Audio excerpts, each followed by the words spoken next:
ఓం వసుదేవసుతం దేవం కంసచాణూరమర్దనం దేవకీ పరమానందం కృష్ణం వందే జగద్గురుం.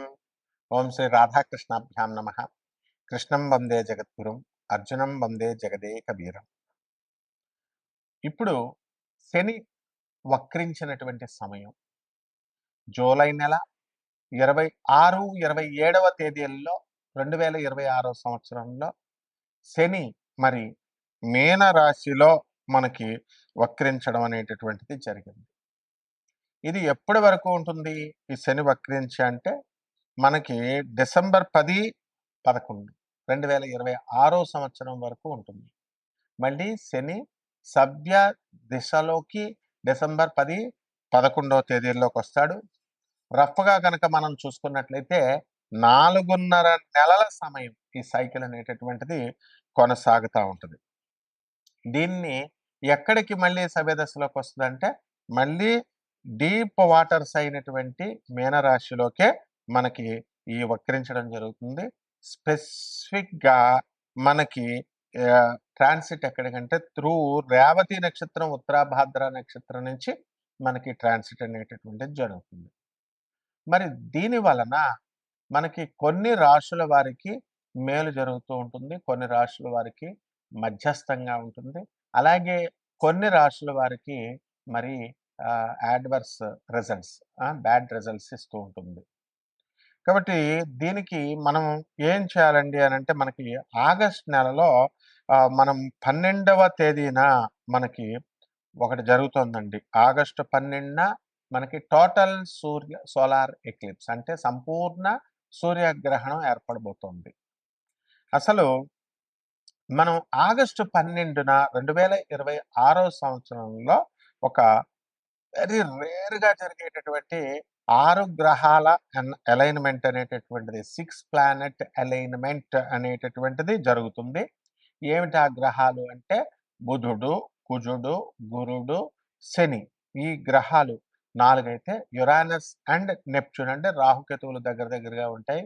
వీటి పోలికలు ఇవన్నీ కూడా they will stretch across the predawn sky. మొత్తం అంతా కూడా ఒకే ఆర్చ్ లాగా వస్తుందన్నమాట.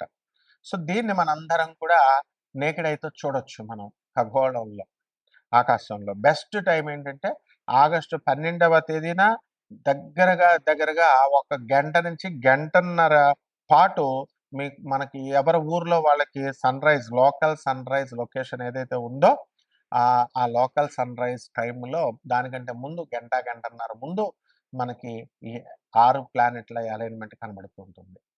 అలాగే ఈ యొక్క మనకి ఈ ఆకాశంలో ఈ స్ట్రెచ్ అయినటువంటి ఈ ఆర్క్ ఏమవుతుందంటే morning eastern and north eastern హారిజన్లో ఇది ఏర్పడుతుంది. అలాగే ఈ యొక్క ప్లానెట్ విజిబిలిటీ అనేటటువంటిది అంటే అందరూ చూడొచ్చా అండి దీన్ని అంటే బుధుడు, గురుడు, శని, కుజుడు ఇవి చాలా బ్రైట్గా కనబడతాయి. అండ్ మామూలు కళ్ళతో ఏ విధమైనటువంటి ఎక్విప్మెంట్, ఏ పరికరాలు అవసరం లేకుండా క్లియర్ స్కైస్, ఆకాశాలు కనుక కరెక్ట్గా ఉన్నట్లయితే దాంట్లో మనం చూడొచ్చు. అలాగే ఎయిడెడ్ ఐ ప్లానెట్స్ ఏదో ఒకటి మనం సహాయం తీసుకొని చూడాలి. యురానస్ని, నెప్ట్యూన్ని మనం ఏం చేస్తామంటే పెయింట్గా ఉంటాయి కొంచెం అవి. అందువలన బైనాకులర్స్ కానీ అంటే అంత కళావంతంగా ఉండవు అనమాట. బైనాకులర్స్ కానీ లేదా బ్యాక్ యార్డ్ టెలిస్కోప్ని మనం పెట్టుకొని మనం వాటిని స్పాట్ చేయొచ్చు అనమాట. అయితే ఈ రకంగా ఉన్నటువంటి ఈ యొక్క ప్లానెట్స్ అన్నీ కూడా ఆగస్టు 1 నుంచి 17వ తేదీ వరకు కూడా మనకి ఈ రవి ఏం చేస్తాడంటే కర్కాటక రాశిలో ఉంటాడనమాట. అలాగే ఆగస్టు 17 నుంచి సింహ రాశిలోకి ఈ యొక్క రవి గ్రహం వెళ్ళడం అనేటటువంటిది, ట్రాన్సిట్ చేయడం అనేటటువంటిది జరుగుతుంది. దాని వలన మనకి మేజర్ ఇంపాక్ట్స్ ఏముంటాయండి ఈ శని వక్రించడం వలన అంటే 7.5 జరుగుతుంది కదా ఏలినాటి శని కొన్ని ప్లానెట్స్కి. ఆ 7.5 ఫేజ్ జరుగుతున్నటువంటి వాళ్ళకి ఎవరికి కుంభరాశి, మీనరాశి, తర్వాత మనకి మేషరాశికి జరుగుతుంది. సో వాళ్ళ యొక్క కార్మిక్ ఏమైతే ఉన్నాయో రివరెన్స్ అవన్నీ కూడా కార్మిక్ ఎఫెక్ట్స్ అన్నిటిని కూడా మనము ఇంటెన్సిఫై చేస్తుంది. ఆ తర్వాత మనకి రెస్పాన్సిబిలిటీస్ అని కూడా మనకి బాధ్యతల్ని పెంచుతుంది. కార్మిక రివ్యూస్‌ని తర్వాత వీట్లి యొక్క బాధ్యతల్ని కుంభరాశి వారికి, మీనరాశి వారికి, తర్వాత మేషరాశి వారికి జరుగుతుంది. తర్వాత డయాపేజ్ అనేటటువంటిది జరుగుతుంది.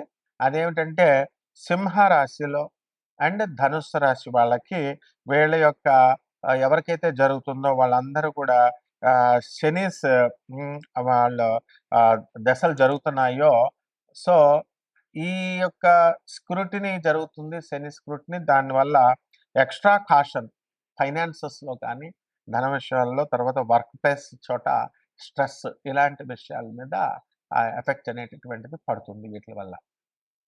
అలాగే బెనిఫిట్ అయ్యేటటువంటి రాశులు ఏమైనా ఉన్నాయి అనంటే మనకి మేషరాశి, వృషభ రాశి, సింహరాశి, తులారాశి, మీనరాశి వారికి అందరికీ కూడా బ్రహ్మాండమైనటువంటి లాభాలు జరుగుతాయి. అలాగే మనకి ప్లానెటరీ ట్రాన్సిట్స్ జరుగుతున్నాయి. అది ఎవరికైతే దీనివల్ల గజకేసరి, గజలక్ష్మి యోగాలు, అలాగే బుధాదిత్య యోగాలు, ఇలాంటి యోగాలు ఎవరికైతే ఉన్నాయో వాళ్ళందరికీ కూడా ఈ యొక్క అన్లాక్ చేసి మొత్తము పాజిటివ్ షిఫ్ట్స్ వచ్చేలాగా వీళ్ళకి చేయడం జరుగుతుంది. ఈ రాశి వాళ్ళందరికీ కూడా ఎవరికైతే బుధాదిత్య యోగాలు, గజకేసరి యోగాలు వచ్చినాయో ఇంకా ఎక్కువ పెంచడం అనేటటువంటిది జరుగుతుంది. కాబట్టి మనము ఈ శని ఏలినాటి శని అని అనగానే మొత్తం అందరూ కూడా భయపడతా ఉంటారు. అలాగే శని వక్రించినప్పుడు భయపడతా ఉంటారు. కానీ కొన్ని రాశుల వారికి ఏలినాటి శని సమయాల్లో కూడా మనకి ఈ యొక్క శని వక్రించిన సమయాల్లో కూడా మనకి మంచి జరుగుతూ ఉంటుంది. ఇప్పుడు ఈ యొక్క మైనస్ ఇంటూ మైనస్ ప్లస్ అవుతుంది ఫార్ములా. అందువలన ఎవరికైతే ఈ యొక్క శని మనకి బాగుండలేదో అటువంటి వాళ్ళకి శని వక్రించినప్పుడు క్రూరగ్రహాలకి వక్రించినప్పుడు శుభ ఫలితాలు ఇస్తాయి. మైనస్ ఇంటూ మైనస్ అసలే శని ఏలినాటి శని జరుగుతుంది అనుకోండి. ఆ ఏలినాటి శని సమయంలో మళ్ళీ ఈ యొక్క వక్రించడం మైనస్ ఇంటూ మైనస్ ఏమవుతుంది ప్లస్ అవుతుంది. అందువలనే మనకి కొన్ని రాశుల వారికి కొన్ని సందర్భాలలో మనకి ఏలినాటి శని కాదు అర్ధాష్టమ శని మనకి ఈ యొక్క వృశ్చిక రాశి వారికి అర్ధాష్టమ శని జరుగుతుంది. అలాగే సింహరాశి వారికి అష్టమ శని జరుగుతుంది. సో ఈ రాశుల వారికి అందరికీ కూడా మనకి minus into minus formula apply అయ్యి కొంచెం శుభాలు జరుగుతాయి. కాబట్టి ఇవన్నీ కూడా గోచార రీత్యా మనం చెబుతున్నాము. కోటాను కోట్ల మంది కామన్ ప్లాట్ఫారం మీద మీ వ్యక్తిగత జాతకాలలో మీకు ఎవరికైతే ఈ సాఫ్ట్‌వేర్ ఉద్యోగాలు చేస్తున్నటువంటి వాళ్ళకి ఉద్యోగాలు పోయినాయో లే ఆఫ్‌ల వల్ల అటువంటి వాళ్ళకందరికీ మళ్ళీ ఉద్యోగాలు తిరిగి వస్తాయా? రావా? వివాహాలు అవుతాయా? అవ్వవా? చాలా సంవత్సరాల నుంచి ఫైనాన్సెస్ ఇన్వెస్ట్‌మెంట్స్ మనం పెట్టుబడి పెట్టి ఉంచాము. అప్పులిచ్చున్నాము. ఆ అప్పులన్నీ కూడా వస్తాయా? రావా? ఇవన్నీ కూడా వ్యక్తిగత జాతకాలను బట్టే చెప్పాలి. కాబట్టి ఇటువంటి వాళ్ళందరూ కూడా కావాల్సినటువంటి వాళ్ళు మరి అందరూ కూడా మనకి కాంటాక్ట్ చేయొచ్చు. దాని ద్వారా మనం వాళ్ళందరికీ కూడా చెప్పడం జరుగుతుంది. కొన్ని వాళ్ళకి కావాల్సినటువంటి రెమెడీస్ అన్నీ కూడా మనం చెప్పడం జరుగుతుంది. కన్యా రాశి ఈ కన్యా రాశి వారికి అందరికీ కూడా లాభములో ఉన్నటువంటి గురు, రవి, బుధ గ్రహాలు మిమ్మల్ని ఉన్నత స్థానాల్లోకి తీసుకువెళ్ళడం జరుగుతుంది. భార్యాభర్తల మధ్య కొట్లాటలు, ఫైటింగ్‌లు జరుగుతున్నటువంటి వాళ్ళందరూ కూడా మీకు వాళ్ళంతా ఒక దారికొస్తాయి ఈ సమస్యలన్నీ కూడా. అలాగే పిల్లల్ని తీసుకొని తల్లిదండ్రులు విడిపోయినటువంటి వాళ్ళున్నారు. అయితే తల్లైనా తీసుకెళ్ళిపోతుంది, లేకపోతే తండ్రైనా తీసుకెళ్ళిపోతుంది. మరి అటువంటి వాళ్ళందరూ కూడా మళ్ళీ రీకన్సైల్ అవ్వడానికి అవకాశాలుంటాయి. అదే విధంగా ఈ కన్యా రాశి వారికి అందరికీ కూడా మరి శని వక్రించి ఈ యొక్క మీనరాశిలో మనకి ఉండడం ద్వారా వీళ్ళకి ఉత్తమ ఫలితాలు రావాల్సినటువంటి దాన్ని కొంచెం ఫలితాలని కొంచెం డౌన్ చేయడం అనేటటువంటిది జరుగుతుంది. కాబట్టి శత్రువులపై ఆధిపత్యాన్ని మీరు సంపాదించగలుగుతారు. విదేశాలకు సంబంధించినటువంటి ప్రయత్నాలు గతంలో సక్సెస్ కాలేదు. కానీ ఇప్పుడు మీకు సక్సెస్ అవ్వడానికి అవకాశాలున్నాయి. కాబట్టి విదేశాలకు వెళ్ళడము, అక్కడ ఉద్యోగాలు తెచ్చుకోవడము ఇలాంటివన్నీ కూడా జరుగుతాయి.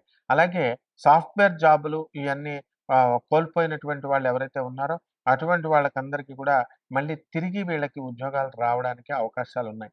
అదేవిధంగా కొత్త స్థలాలు కొనడము, కొత్త ఇళ్ళు కొనడము ఇలాంటివన్నీ కూడా మీకు జరగడానికి అవకాశాలు అధికంగా కనబడుతున్నాయి.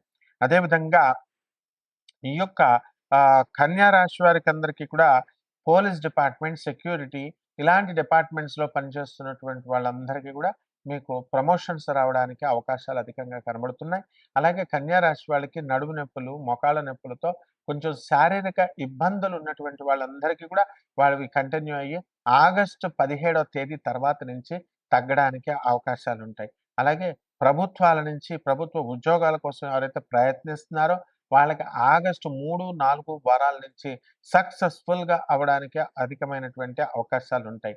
కాబట్టి ఈ యొక్క కన్యా రాశి వాళ్ళ రైతులు కూడా బ్రహ్మాండంగా అప్పులన్నీ తీర్చేయడము ఇవన్నీ కూడా జరుగుతాయి. అలాగే చేపల, రొయ్యల చెరువులు నడుపుతున్నటువంటి వాళ్ళు, కోల్డ్ స్టోరేజ్ హోమ్స్ రన్ చేస్తున్నటువంటి వాళ్ళందరూ గూడా బ్రహ్మాండంగా ఉండడము అనేటటువంటిది జరుగుతుంది. కాబట్టి ఈ రాశి వారు అనేకమైనటువంటి పనుల్లో నిమగ్నమై ఉంటారు. మల్టీ ఫాసెటెడ్‌గా మీరు పేరు తెచ్చుకుంటారు.